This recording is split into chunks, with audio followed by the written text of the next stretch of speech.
Good evening, everybody. Welcome to the Whitlam Buyer Information session for tonight. My name is Simon Tennant. I'm the Development Director for the Suburban Land Agency for all of Molonglo. I'll be your MC for tonight, as well as describing the Whitlam estate, as well as taking your questions. So I would encourage you to, if you've got any questions, feel free to ask those. And we'll talk you through how to do that very shortly. Before we do get started properly, I'd like to do an acknowledgement of country. We would like to acknowledge the traditional owners of the land where we are building Whitlam and where we stand today, the Ngunnawal people. We pay our respects to elders past and present and acknowledge any emerging elders that are with us today. So to kick things off, we've got a few of us from the Suburban Land Agency, as well as some other parts of government to present to you this evening. And I'd like to mention that we've got Matt Keeley, our Sustainability Officer with the Suburban Land Agency. We've got Cheryl Mangubat, who will take you through the all-important sales process. And we're very pleased to have Brooke Gray with us from WorkSafe ACT, who will talk about some considerations once you, if indeed you do secure a block and you're choosing a builder. So by way of opening, what I'd like to do is I'd like to talk a little bit about the Whitlam estate. So we're tremendously proud of Whitlam. Whitlam is the 4th suburb in the Molonglo Valley. There'll eventually be 7 or 8 suburbs across the full Molonglo Valley. Currently there's around 12,500 residents that have moved in to the Molonglo Valley across Coombs and Wright and Denman Prospect. Once we finish the suburb, once we finish developing the full valley, I should say, there'll be around about 65 to 70,000. So you see the Molonglo Valley is still a fairly young area, and it will be undergoing quite a considerable amount of growth as we go forward. If we can just move to the next slide. A little bit of housekeeping. Again, we very much encourage you to ask a question tonight. This is an online information session with Q&A. And in order to do that, you'll see down the bottom of your screen, you'll see a Q&A button. So we would encourage you just to click on that, type your question, press enter. We've got another team behind the scenes who will be looking at those questions and providing those through to myself and the other speakers as well. So we'll endeavour to answer those. What we'll do is we'll talk in various subject matters, and then we'll provide a little 10-minute Q&A at the end. So again, we'll attempt to cover off all of those questions. Rest assured, if we can't get to your question, we will most certainly be updating our frequently asked questions information and provide that to you separately to this meeting. And importantly, at the end, you will see a window pop up, which will ask you to complete a short survey. And we very much value your feedback. I know there's difficult times where we can't present to you face-to-face. So we value your feedback and would certainly appreciate you taking the time to share your thoughts on how this session has gone. So by way of introduction, the Suburban Land Agency and how we fit in ACT government, we are the delivery arm of government when it comes to land. We are the agency that designs estates, that manages the construction of the estates with our civil construction contractors, and indeed we sell the land on behalf of the ACT government. But it's more than that. We are absolutely committed now to building great communities, and I'm sure any of you who've driven around Whitlam can see the efforts that we're going to create not just a fantastic suburb, but also build a sense of community. We aim to balance social, economic and environmental benefits for all Canberrans, and we are also very much committed to delivering neighbourhoods that are sustainable, inclusive and also diverse, and you'll see elements of that as we go through this presentation. So the Whitlam estate overview, as I said, it is the 4th suburb within the valley. The valley is still young as we describe it, and Whitlam will be built in 4 stages. So you'll see on this next map, and again, many of you online here will be familiar with Whitlam, and I'm sure you're no doubt excited at the opportunity of potentially getting a block here in stage 3. But this map does show the full 4 stages. From the north, stage 1, the middle section there is stage 2. Stage 3 is down the bottom. Now we're just about to commence construction on that. And then of course, stage 4 is a bit further up the hill. In terms of the numbers of people and the numbers of dwellings, you'll see that, as I said, the 4 construction stages, there's around 2,300 dwellings. and it should be home eventually, once it's all built, to around about 5,500 people. As I said, stage 1 and 2, it's now built in terms of from an estate perspective. And of the 2,300 blocks that we have released, that will be in the suburb, there's about 1,000 that have been released thus far. So we've still got a couple of years of land release to come. And I'm delighted to say that the first residents have indeed moved in. We've been monitoring the number of wheelie bins in the estate, and I think there's about 16 of them. So that will grow very quickly as we go forward, and a fantastic welcome to those residents who've already moved in. So stage 3, which is the subject of this latest ballot and certainly the subject of tonight's information session, it's approved and the construction will commence in the coming weeks. So I know that we've been getting some questions prior to this session about the ability to go and actually eyeball a block or go and have a look at the block in the flesh. Ideally, we'd love to be able to offer that to you, but sadly the estate is not yet built. But you will see that there's quite a lot of resources that exist in the Housing Development Guide that will give you a real good understanding of the blocks that are currently being offered. Additionally, in Whitlam, the stage 4, as I've said, is in the design stage. So if there's people online that do in fact miss out in this current offer, we will be releasing land in the estate for the coming 2 to 3 years. So we hope to perhaps welcome you at some other time if you miss out. It's important to note also that the SLA release land both direct to the public, and we also release land to the building industry, and we do that through our display village builders. So we're delighted that we've got a display village under construction at the moment, showcasing some fantastic design as well as sustainability initiatives. And also you'll see a number of offers that we've put to market and will continue to do in the future to builders with packaged townhouse releases and multi-unit sites. So we are really trying to strike that balance between providing the building industry with a steady supply of work and opportunities to showcase their product, as well as allowing you, the public, to pick and choose how you'd like to build your home going forward as well. Now, in terms of what will the Whitlam estate consist of, it will have a primary school in there. So the Whitlam Primary School is part of the Education Directorate's future planning. The land has been set aside for that. And right across the road from the primary school will be a local centre. The local centre will be quite a considerable development. It's not just a surface car park and a shop. It will indeed be a thriving activity hub. And we've just launched in the last few days a community consultation on the Whitlam Local Centre. So I would strongly encourage you, if you've got a view on what you would like to see in the future Whitlam Local Centre, to jump on to yoursay.act.gov.au and participate in this community consultation. We're looking to really do something amazing with that local centre, incorporating not just shops, but also public realm, community facilities, and so forth. It's also, as part of our inclusive approach to developing suburbs, it's important to note that Whitlam will also incorporate a proportion of affordable community and public housing in among the 2,300 homes. And what we're also doing in the construction of the Whitlam estate, and we got a number of questions about some of these engineering projects that we're taking on to enable Whitlam to happen. There are 3 big projects, and these are considerably large projects. So we are building a large water control pond between stage 3 and 4. So it's at this stage, it's just called the Deep Creek Dam. This will be a tremendous asset for the suburb. It's a very, very large dam that will control the water as it flows from, I guess, the north of the site as it heads down to the Mlonglo River. So we're very committed to making sure that we keep the water clean as it heads down to the river. And this dam doesn't just improve water quality, it's going to be a tremendous asset in terms of a great place to recreate around. So path networks and great spots to sit and relax and look at the water.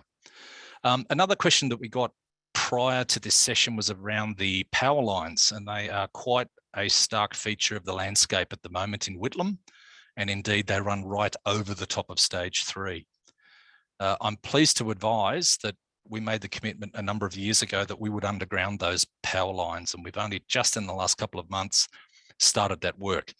So those towers will come down, those lines will come down, and there will be uninterrupted views across the estate, and you won't be crowded out by those large power lines.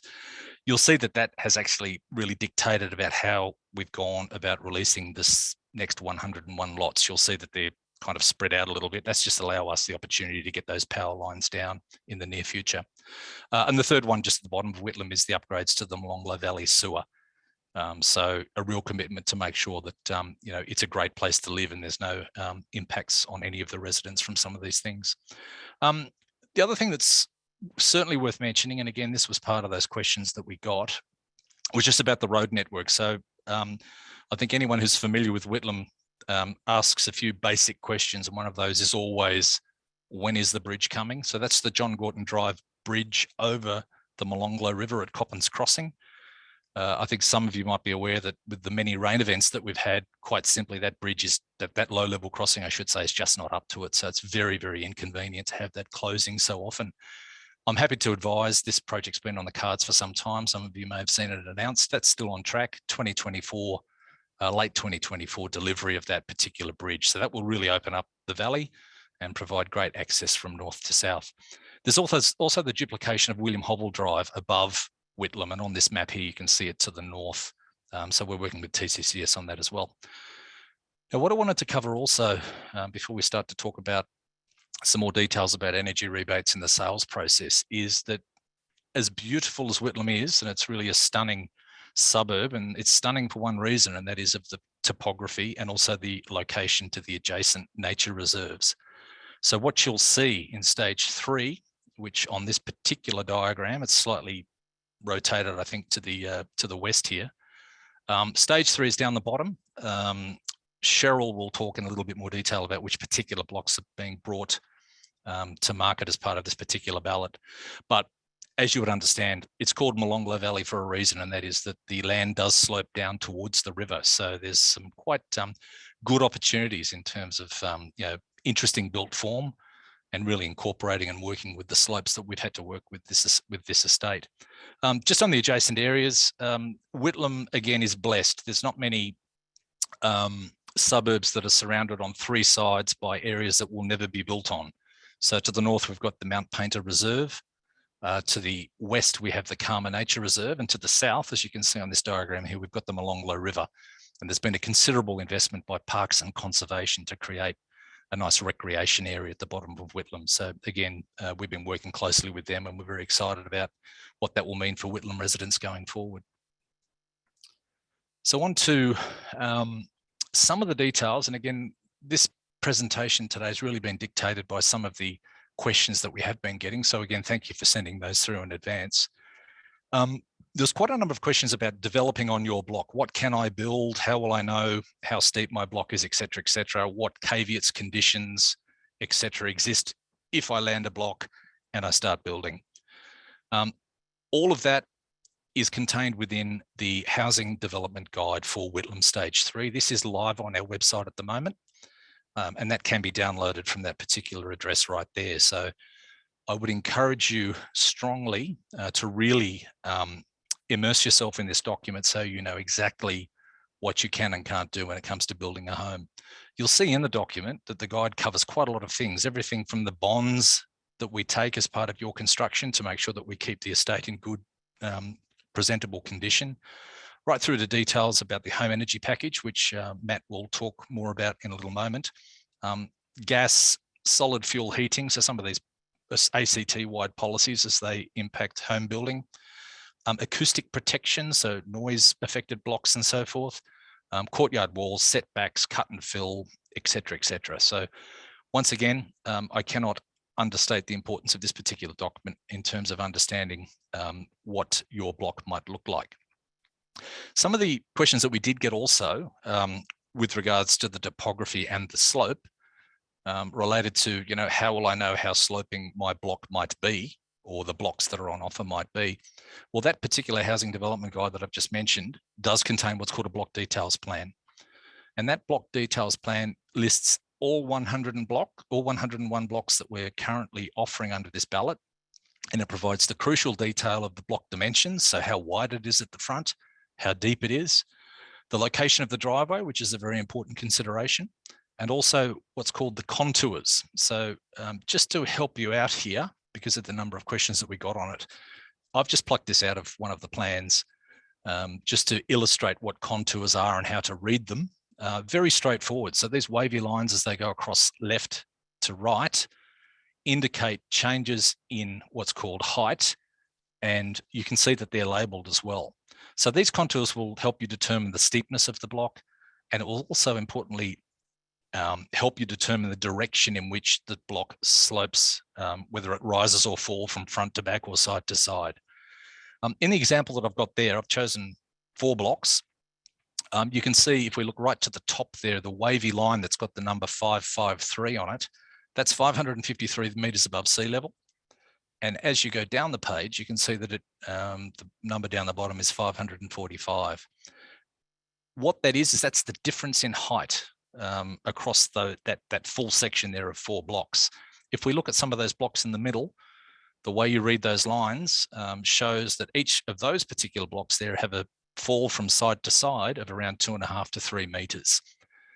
Now, that is how you read those particular maps. But having said that, if that is still quite difficult for you to grasp, we're certainly happy to assist you in understanding exactly the slope of those blocks if you require it. The other thing that's on the block as well, and we got a few questions about soil, quality of soil, et cetera. The development guide shows a block fill plan. So it shows you how we've developed the estate. It shows you how we've done some cut and fill. And we're required to do this sort of work to try and minimize the slope across the full estate. And believe it or not, a lot of this is driven by road gradients. We can't have buses, we can't have garbage trucks going up and down extremely steep gradients. So there is a lot of earthworks that have gone on. There's some blocks that have got no fill on them. There are some blocks that do have fill on them. There's no difference between the two of them. This particular map just simply shows a block at the top, which doesn't have fill on it, following the estate development, and a number of blocks at the bottom, which do have fill on them. On that particular map there as well, it does show you how deep that fill is. Now, that is absolutely no cause for concern. The blocks that do have fill on them, it's controlled fill. It's by no means in any way contaminated or compromised. It's been appropriately compacted, it's been tested, and it's build ready. So that's what we do in terms of developing these estates, to make sure that they are build ready and there's no surprises for you. So just moving on from the block fill plan, what I'd like to do is I'd just like to quickly then throw it open to Q&A, and I can see that we already have a number of questions that have come through. So just bear with me while I have a look at those. Okay, so the first one is just with respect to how long did stage 1 and 2 take to construct? We turned a sod on stage 1 2 years ago. So stage 1 took 12 months, stage 2 took the next 12 months. So I think I know the premise of this question, and that is, when can I start building my home if indeed I do land a block? We think it's around about 12 months away. It's designed, we've got a construction tender that's already been let. We've got civil contractors who are just itching to get on site and start preparing the estate. So we would think stage 3 will take around 12 months. A question about, is it possible we can come before the appointment to see the physical land? You can see it from a distance, but it will be hard to make it out. And that's purely, as I said, because we've not commenced construction. We'd be happy to help you and talk you through some of the imagery that we've got in terms of overlaying the site onto the land. We've got a fantastic GIS and mapping person who's done quite a bit of that. If you've got a real desire to see exactly how it sits in the landscape, we'd be happy to help you with that. But otherwise, the Housing Development Guide is an excellent resource in terms of understanding where the blocks are and what they'll look like. Will land disclosure plan with soil type be made available? The soil type won't be made available, but there will be an undertaking that the land is build ready. So again, like I've mentioned before, there's no surprises with that particular part of it. Couple more questions here. What is the acoustic contour? Will it affect the building construction in a block under 500 square meters? That's a great technical question. I can tell you that there's some blocks that face John Gorton Drive that what we say noise impacted blocks, there is a particular requirement for a type of building that needs to go on those particular blocks. All of that is in the Housing Development Guide. So again, I'd encourage you to download that. I think it's Appendix B, which has got the full noise report. It's got all of the noise contours in it, and it shows you which particular blocks are noise impacted. Just as a general summary, if indeed you do choose a site that has a noise impact, you will just be required to do certain things with regards to the facade. It needs to be a certain height, needs to be a certain width, but nothing too much out of the ordinary that you wouldn't do typically with other types of construction across the rest of the estate. But again, our project team is willing and able and ready to talk you through that.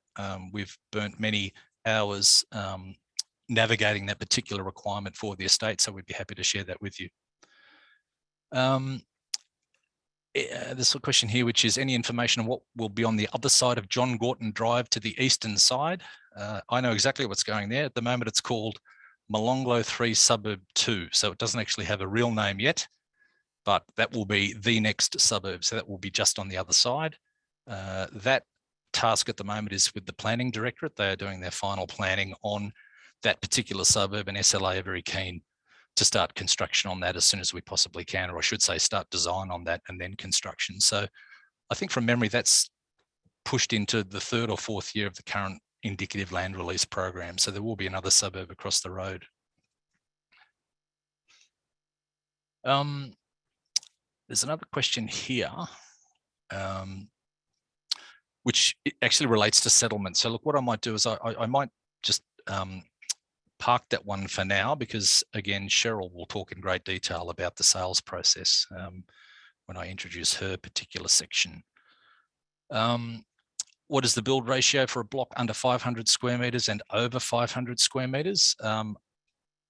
Off the top of my head, I can't recall. It is in the Housing Development Guide, but I would encourage you also to speak to EPSDD. That's something that you need to look at very closely. We know that government at the moment is looking at changing what you can build on your block in response to some of the concerns around climate change and canopy cover and heat island effects. Again, it's very much a case of you doing your own research as to what you can build, talking to the building industry as well. But as I've said, the plot ratios do exist within the Housing Development Guide, and I just apologise, I haven't memorised those. So I think that looks like it might bring us to the end, I think, of some specific questions on development. As I said, I'd encourage you keep asking those questions. We will obviously go through those after this session, and anything that we haven't answered, we will prepare answers and put those into an FAQ. So in light of that, what I'd like to do now is introduce Matt Keeley, who's our project officer with the sustainability team, who's going to talk you through the home energy rebate. Thanks, Matt. Thanks, Simon, and hi, everyone. I'm Matt, and I'm looking forward to walking you through some of the exciting sustainability initiatives we've got planned for the 3rd stage of Whitlam, and also go through some of your questions about what it means to build an all-electric home and live in an all-electric suburb. So some of you may be across the Whitlam energy rebate already, but for those that aren't, we are supporting Whitlam buyers to build all-electric energy-efficient homes and rewarding them with a $10,000 rebate. So Whitlam Stage 3, we've streamlined this process a little bit, including less requirements, as this and future stages of Whitlam will be gas-free.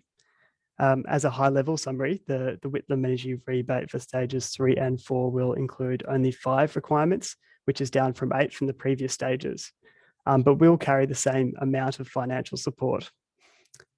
You will still be required to install an all-electric home, but to be eligible for the rebate, you'll also be required to install a lighter coloured roof, a minimum 5 kilowatt solar PV system, an efficient hot water system, a device or software that has energy monitoring or management capabilities, and to future-proof your home for electric vehicle charging. So we'll cover off some of this in more detail in the Q&A, as you've already been asking some questions on these topics. So let's just jump in. So we've had a few questions about gas supply in these next 2 stages of Whitlam. So Whitlam stages 3 and 4, as I mentioned, will be all electric, which means natural gas will not be provided throughout these stages of the suburb. However, this doesn't rule out having a gas barbecue with a bottle you can swap or pick up from a service station. So some of you have been asking or maybe wondering why that's the case. So natural gas had previously been required until recently and has part of a suite of changes it's committed to at the last ACT election, now making gas for greenfield developments, just like Whitlam, optional. This change is mainly due to the fact that not installing and therefore avoiding the use or consumption of natural gas can contribute towards meeting the ACT government's climate change targets. Also, the big plus in all of this is that the ACT's electricity network is already supplied by 100% renewable sources, meaning that when we create all electric suburbs, we know that electricity has come directly or indirectly from renewable energy, and that the ACT government has already purchased it on our behalf. So in my opinion, we may as well make the most of it. So that's from a big picture, but at the home scale, all electric homes can also help save your home's energy consumption. And hopefully, depending on how you're using these appliances, you should be able to save some money as well. For example, one piece of research has said adding together all that we've said in an electric home plus a solar system, for example, what's in the Whitlam energy rebate, you could save up to $16,000 to $18,000 over the lifetime of the systems. We've included this resource in the rebate guidelines, so if anyone's interested, you can follow this up as well. And part of the saving does come from the fact that you are no longer paying the supply charge for gas, which can add up over time. So another question we've had is what will be in the energy rebate for stages 3 and 4, and where can I find information on it?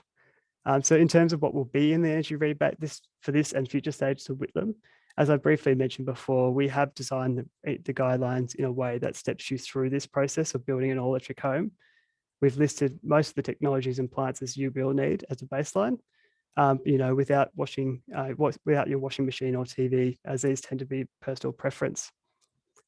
The energy rebate on offer in Whitlam financially rewards you with $10,000 for building an all-electric home. And it's worth mentioning again, to be eligible, you will need to be installing a solar PV system, a heat pump or solar hot water system, an energy monitoring or management device, have a lighter coloured roof, and help you to future-proof your home for electric vehicle charging. So noting that $10,000 is not expected to cover the total cost of installing each of these appliances.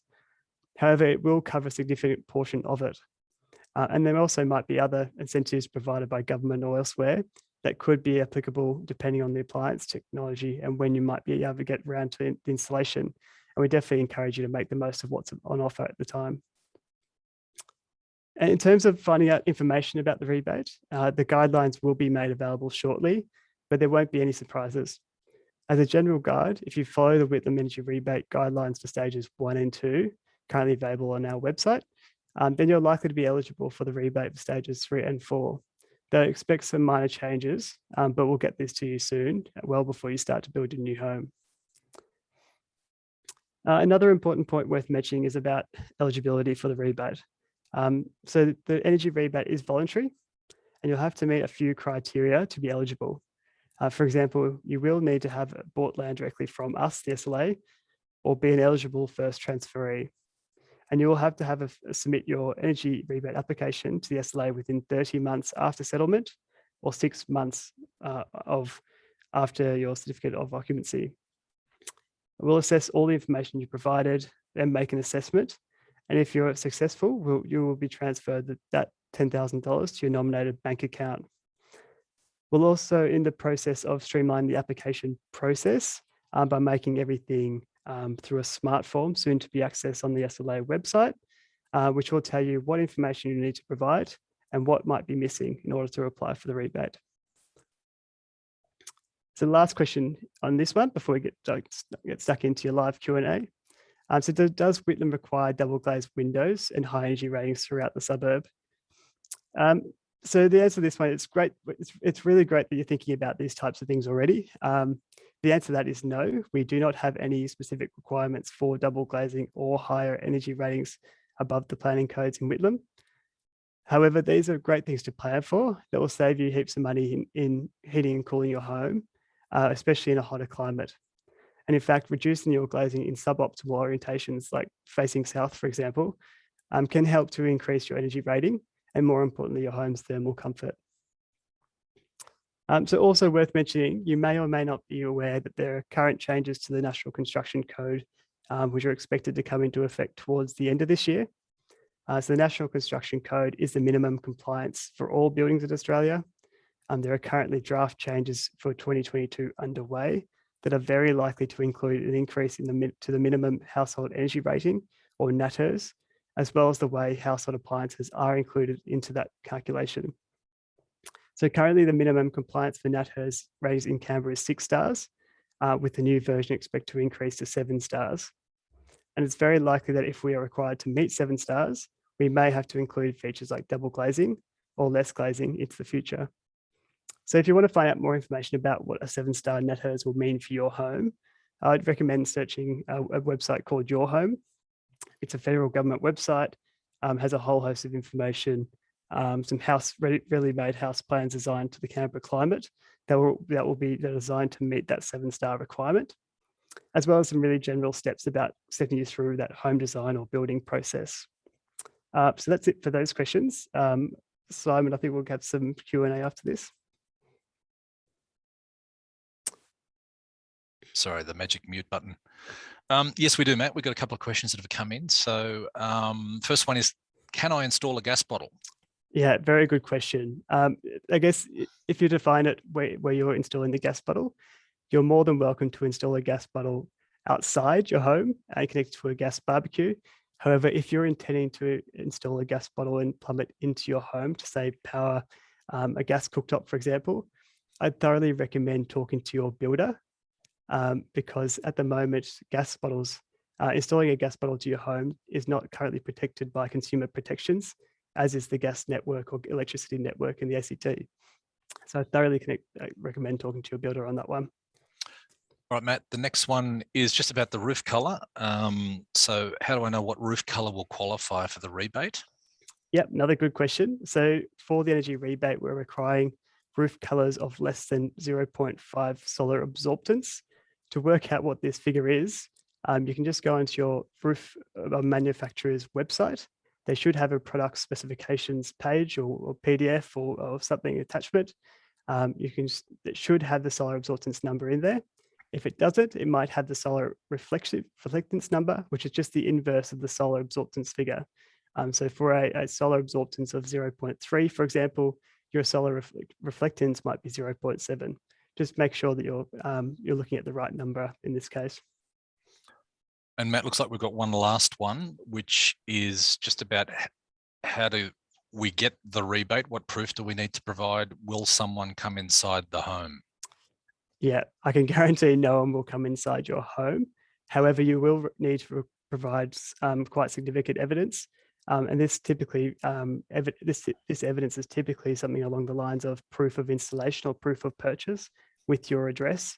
This is quite hard to forge, but if you have any troubles with what information you need to provide, feel free to contact the SLA and we can help you out when we get to that stage. All right, Matt, thank you very much. That's the end of the live Q&A. So I think we'll move on. So I'm sure many of you on the line are keen to understand the mechanics of the sales process. So we're very pleased to have Cheryl Mangabat from our sales team. She's our sales and client services officer, who will run you through the details of all of that. Thanks, Cheryl. Thanks, Simon. Hi, everyone. My name is Cheryl, and I work with the Sales and Client Services team at the Suburban Land Agency, and I will be going through the sales process with you. But before we do, I'd just like to recap what we have in this release. Now, there are 101 blocks spread out over the different parts of the suburbs in stages 3A and 3C in Whitlam, and you can see them highlighted in orange there on the map in front of you. Now, the blocks range in size from 319 square metres to 627 square metres, and they're priced from $430,000 to $646,000. Now, as Simon mentioned before, our construction is about to begin on these blocks, so there are a later settlement date on them. They are listed on the blocks list, which is available on the website also, and they range from the 1st of April 2023 to 31st of December 2023. Now, just also as a reminder, you are only limited to purchase one block per sales appointment in this release. Now, as I mentioned, you can find the blocks list as well as other documents on our website. Other documents you find there is also the sales contract and the Crown lease. You will also notice that on the website that we have got revised key dates and requirements document and a block selection checklist. Now, these two documents are crucial for the days ahead, as it will help you understand what comes next and what you will need to do. We recommend that you download these two documents and tick off each item over the days ahead. One of the most important dates to be aware of is next Friday, the 18th of February at 12 p.m. Now, once our legal advisors have finalized the list of who is remaining in the ballot, we will be sending out an email on Tuesday, and you will need to respond to this email by that day, by 12 p.m. on the 18th. Now, when you receive your email, you'll be asked by clicking either yes or no on buttons on the email, and an email template will pop up, and you will need to send us a response to sla-registrations@act.gov.au. Now, if you click yes, it means you're coming on to continue in this ballot, and you will need to attach some certified copies of your photo ID and a proof of address in the email for everyone who is named on your registration form. Now, the email we send you will have a document on who can certify your documents, and it will also tell you the accepted forms of ID and proof of address as well in the email. Now, anyone can certify your documents, and they'll be listed on that document, like I said. So it could be someone like a doctor, your chemist, your dentist, your bank manager who's been working there for 5 years. So there's a full list of occupations that can certify your form. Now, we will need these certified form documents back to us by 12 p.m. So we can start allocating your appointments according to your ranking. Now, if you do have issues with getting your forms or your documents certified, please contact us straight away. So we will work with you and work out what we can do for you. But if you do not respond to us by 12 p.m. next Friday, we will assume you are not going ahead with this release, and you will not be allocated an appointment. So if you are proceeding, please tick yes and send it to us by the 18th. The email with your appointment time will be sent to you on the 24th of February after we have collated everyone's responses. Now, a link to a live blocks list will be provided to you before your appointments begin, and this list will be updated as the calls work through before we contact you. We recommend that you put together a short list of blocks in order of preference. You can do this by looking at the blocks list and referencing the Housing Development Guide. Now, depending on your ranking, it would be good to have at least 15 to 20 blocks shortlisted. Now, so will you need a solicitor? Well, it is highly, highly recommended that you do use one, and that whoever you use understands the land conveyancing system in the ACT. If you decide not to use one, please note that SLA's legal advisors cannot provide you with any legal advice, as they are working for the SLA, and it is a conflict of interest for them to do so. Now, if you're not sure which solicitor to use, you can contact the ACT Law Society on 62740300, and they can refer you to a law firm that has expertise in property law, and they can also find someone who can speak your language or who offers a low-cost legal service.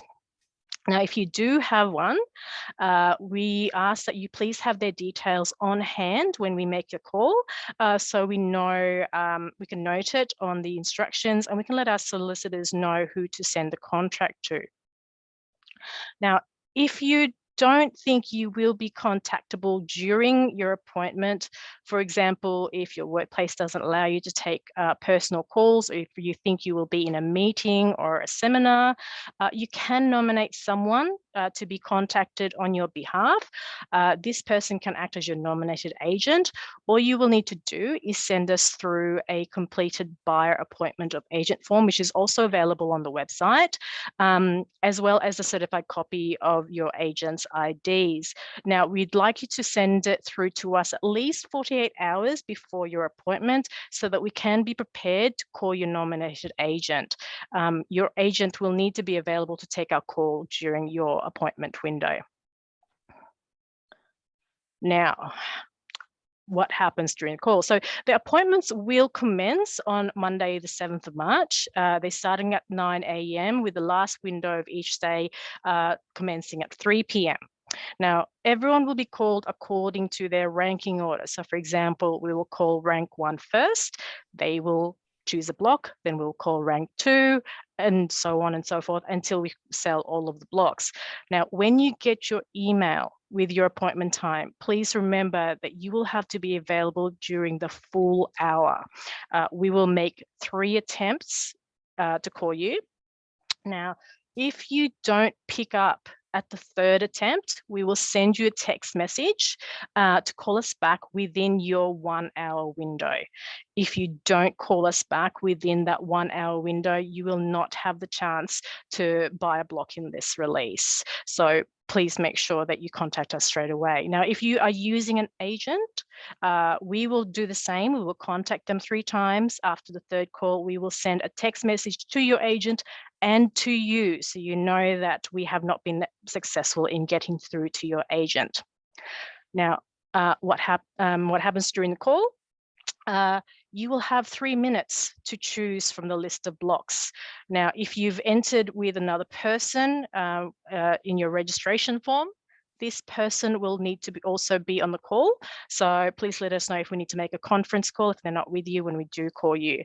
Now, we will be calling the first registrant's number. So if this number has changed, please let us know so that we can contact you straight away. All right, now the next slide. What happens? How do I get the contract? Now, the sales contract will only be sent when your 5% deposit clears in the SLA's bank account. If we do not receive your deposit by 5 p.m. on the day that we call you, about 5 p.m. on the next business day after we call you, we will contact you to determine what's happened and try to resolve any issues. Now, if we don't receive payment following up with you, then you could lose your opportunity to purchase that block, and it will be up to SLA's discretion what will happen with that block afterwards. Now, if you or your solicitor are based in the ACT, the contract will be couriered out to your solicitor if you're using one. If you're not using one, it will be couriered to your best address. So please let us know the best address to deliver it to. It will be delivered during the day. So if you are going to be at work, please let us know your work address. Okay. If you your solicitor are based outside of the ACT, the contract will be emailed to you. Now, in either case, you will have 48 hours to sign the contract and return that contract. So that's when we receive the contract, that's how exchange will work. So once we receive the contract, exchange will occur. And that will occur when a solicitor receives it. Please note, there will not be any changing of names on the contract. The names that you entered into your registration form will be the only names that is entered into the sales contract and then onto the Crown lease. Now, what happened? When do I need to settle? So settlement can happen anytime between the dates that's provided on the blocks list. We will communicate with you as early as possible when settlement is pending. So we we can ensure that you're in a comfortable position to settle, such as getting your loan application ready, organising for evaluation of your block, things like that. Now, unconditional approval for a loan is only valid for 90 days. So we'll try not to contact you too early, because if you do evaluation too early, or if you try and get your unconditional approval too early, it could lapse, and it means that you would have to try and apply again, and you could end up paying for another fee to lodge another application. Our legal advisors will also send you a letter to let you know that settlement is pending, and they will ask you to confirm your details, so that these details are what gets put onto the Crown lease. So that's your full legal name and your current address. Now, when do I need to settle? When the Crown lease is issued to you, you will then have however many days to settle according to the sales contract. Now, in this case, it is 30 business days. What happens if I can't settle? Now, if you can't settle by the settlement date, you will be sent a notice to complete and will only have 14 days to settle that block. Now, if you don't settle, you will run the risk of the contract being terminated, and you will lose the block as well as your deposit. So your solicitor can go through this with you. Like I said, the contract is on the website, so download it and send it through to them so they can go through it with you before your appointment. If you are unable to settle by the required date, the SLA can also choose to terminate the contract and retain your deposit. So if you are experiencing hardship, the SLA may consider extending the settlement date depending on the circumstances. However, you may be charged some penalty fees, penalty interest. When do I have to start building? Now, after settlement, you will have 24 months from the date of the Crown lease, as stated on the Memorandum of Provisions, to complete construction on your block. The SLA do not provide any timelines of when you can start construction, because this is between you, your builder, and the planning authority. But if you don't think you can finish construction within the 24 months, it's best to speak with the planning authority on what you can do. And I'm hoping to have answered all the questions. Do I have any there, Simon? You certainly do, Cheryl, as expected. But I think, look, I'm mindful of time, but I think we can knock a lot of these over fairly quickly. So the first one, I think, is a straightforward one. It's, can you clarify if credit cards can be used for the initial payment? So payment is going to be by EFT. So you would have to contact your bank. If it's through your credit card facility or your savings account, please contact your bank first before, because it will be a bank transfer or electronic funds transfer to the SLA's bank account, and they will be detailed in the email that we send you. Cheryl, the next one is just about being contactable. So in this case, this person will be overseas. So I would imagine that if they've got a phone that works, that should not be a problem. Unfortunately, we can't call overseas. So if you are based overseas, what you can do is nominate someone in Australia to be your appointed agent. Like I said, there is the buyer appointment of agent form on the website. You just need to get it filled in, let us know who this person is, and send us a certified copy of their ID so we can contact them and let us know their best contact number, and they will have to be available during the full 1 hour window of your appointment.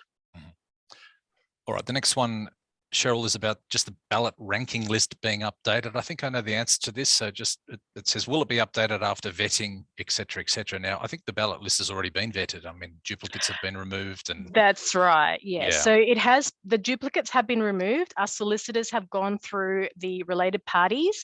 There won't be an updated one that gets put up onto the website. Essentially, what will happen is if we have found someone that they are a related party, they are out, and that means if you would move up a step basically, and that's the ranking that you will have. So if you are number 3 and number 2 was booted out, you will become number 2, and that the second appointment will be allocated to you, but we will not be putting it up.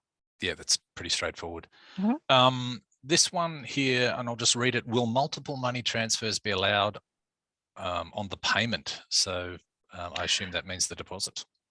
Yes, that can happen, and it has happened in the past. And we understand if you only have a $5,000 limit on one bank account and 15 on the other, we can do that. You just need to be really careful with the reference that you put through, that they are correct. So it's allocated to your purchase. So if we receive 2 payments for Block A, Section C, then we know that that's your deposit and it has to equal the 5%. Cheryl, this is a pretty straightforward one. I think you've been pretty clear on this as well, but can I sell my land after registration? You will have to contact EPSDD in this regard. The SLA does not have any authority over this. Essentially, the legislation is that you will have to be the name on the Crown lease to be able to sell the block. But if you have any questions regarding that, please contact EPSDD. Yeah, I think just a bit more context there. Previously, there has been ministerial consent that's been granted. SLA is unaware of the current status of that. So as Cheryl has said, we would strongly recommend that if you are looking to sell your land prior to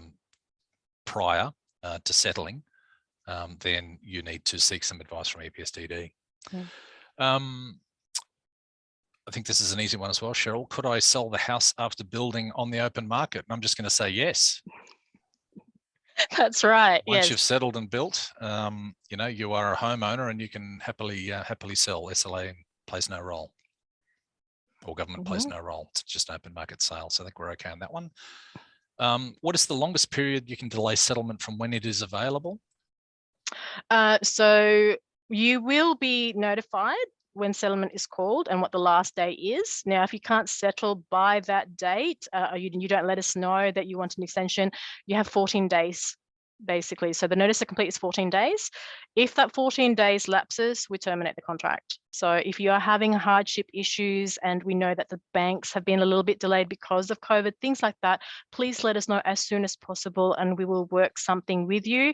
But yeah, if it's different circumstances, so we'll go through those with you when you contact us. Okay, Cheryl, this is another very quick one, which I think we've answered. We've got someone who works in childcare who would struggle to take a phone call during work. So they want to know how they can make sure they at least get a phone call and get a block. And I think that goes back to them appointing an agent if they have concerns. That's right. Yeah. So if you can't take the phone call during your hour, appoint an agent. I guess the other thing could be that if you do know what your hour is, so if you want to talk to your boss, I guess you can ask them to go away for that full hour, and we'll contact you during that full hour, and you'll be contactable. But ideally, by appointment of agent form should do you. You just need to let them know exactly which blocks you're interested in as well, so they can do the same thing and cross it off. So, yep. Okay. And it says how many appointments a day? I think we're trying to knock it all over in pretty we'll try to knock it off as quickly as possible. Basically, we have 6 1-hour windows per day. However many there are in that hour, I can't really tell you at this point. But essentially, everyone will get a 1-hour window, and that will start from the 7th of March.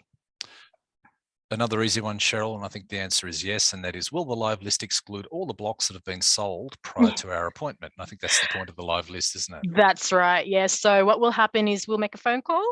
By 1, we'll make a selection. We will mark that as sold on the blocks, so you know that block is now gone. So you can cross it off if it's on your shortlist, cross it off. So I'll at least have 15 to 20 blocks on your shortlist. Couple of questions on certified documents. So if you are overseas, who can certify, and can they be sent before the 18th? Oh, yes, definitely. We have started to receive them. You can have someone who works for the Commonwealth certify for you. We will send you a link in the document on a list of who overseas can certify for you. But general rule is anyone in the Commonwealth can certify those documents. Okay.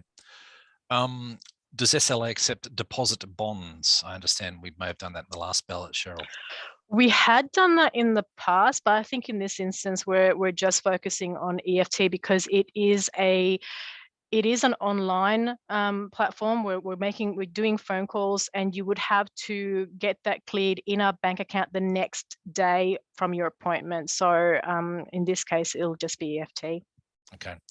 Another one on payment here. If we transfer money to SLA and the bank is taking time to credit the money, but we still have a successful receipt. So I think that's bit of a timing issue there. Yes, so when we send you the email, we do ask you for proof that you have made the payment. So if you go to the bank and you get them to do the transfer, I believe they do give you the receipt as well. So probably scan that and send it over to us to say that you have made the payment, and we'll expect that to come through. Like I said, we will try and contact you if we don't receive it by 5 p.m. the next business day. Okay. Another one about, you mentioned, Cheryl, that if the names are on the ballot, those are the people that need to be present when the appointment occurs. One person here has a wife overseas. Do they need to fill in a buyer appointment agent form? Yes, if we can't get a hold of your wife because they're based overseas and that you can't do a conference call. So if we call you and you can do a conference call with your wife at that time, that's sweet. But if not, you can have the buyer appointment of agent form for them and you can act as their agent, but you would need to send that through to us before your actual appointment. Okay. Last questions, sorry, the last question. There's two covering the same topic. And Cheryl, this is the issue of adding names after registration, which I can see you shaking your head, and we know that that's a definite no-no. So it is a definite no-no. Yep. Yeah.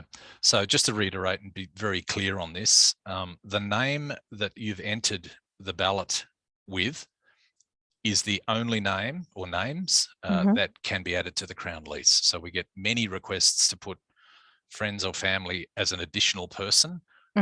We cannot add names.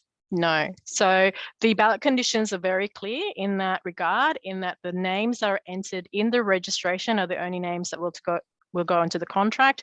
If you entered with 2 people and this second person can't go into the contract with you, we can remove them, but we can't add on.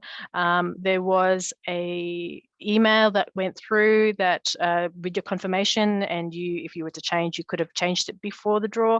Unfortunately, if you only put one name on your registration form, that one name is the only one that will go into the contract and therefore the Crown lease. Cheryl, we're done. So thank you very much for that. That's comprehensive. And again, to those watching, if we haven't answered a question, feel free to keep typing and we will include that in the FAQ that we will distribute after this particular session. So moving on, I'm mindful of time. We've just ticked over 7 o'clock. What I'd like to do now is I would like to introduce Brooke Gray, and we've asked Brooke along for one simple reason, and that is that the SLA and its commitment to creating great suburbs looks at many things when not just the estate's being constructed, but also when builders are on site. And SLA have an absolute commitment to making sure builders do the right thing, but at the same time, building is a very dangerous pastime. So I think Brooke's got some good tips for you on how to go about choosing your builder and some of those particular safety implications. So Brooke, thanks for joining us. Thank you very much. I think one of the key questions that a lot of home builders and homeowners want to know is about how do we actually get my house built safely? And I think the key thing is to actually engage in consultation or engage in conversations with your builder about safe work method statements. Some of the key work health and safety risks on a building site that may delay the construction of a house is things such as fall from heights, lack of scaffolding, electrical hazards, and also site security. I think the key thing, one of the you can actually ask your builder is, how is my site made secure? How do I stop people accessing my site during the build? Another key thing you can ask is, how can I actually, if you're building a double-story house, how do I ensure that no one falls from that building during that construction?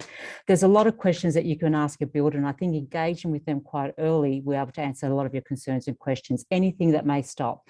WorkSafe do a lot of proactive visits in a lot of new suburbs, making sure that builders are building houses safely. And I think the last thing that anyone will want is actually having construction halted on their site. But I think the key issue is always ask your builder, how are you going to do this safely?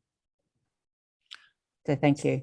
Fantastic, Brooke. Thank you so much. And thank you for sitting through our hour-long presentation. I'm hoping that you're now a full bottle on Whitlam. Yeah, I am. All right. Look, that brings the session to a close. So again, if you have any questions that we haven't answered, please pop them into the Q&A right now. As I've mentioned, there's a number of resources that sit within the Suburban Land Agency's website. These are the details here. So you can access that information at that website address. You can email us at any time on landsales@act.gov.au, and you can also call us. So we've got a number of people that can answer questions over the phone as well. I would just reiterate and say, if you are successful in getting a block, don't forget the Housing Development Guide is the source of truth. So be very mindful of that as well. So I shall bring that to a close. Thank you so much for your interest in tonight's session. Good luck in your block selection, and we hope to welcome you to Whitlam if indeed you are successful. So thank you very much.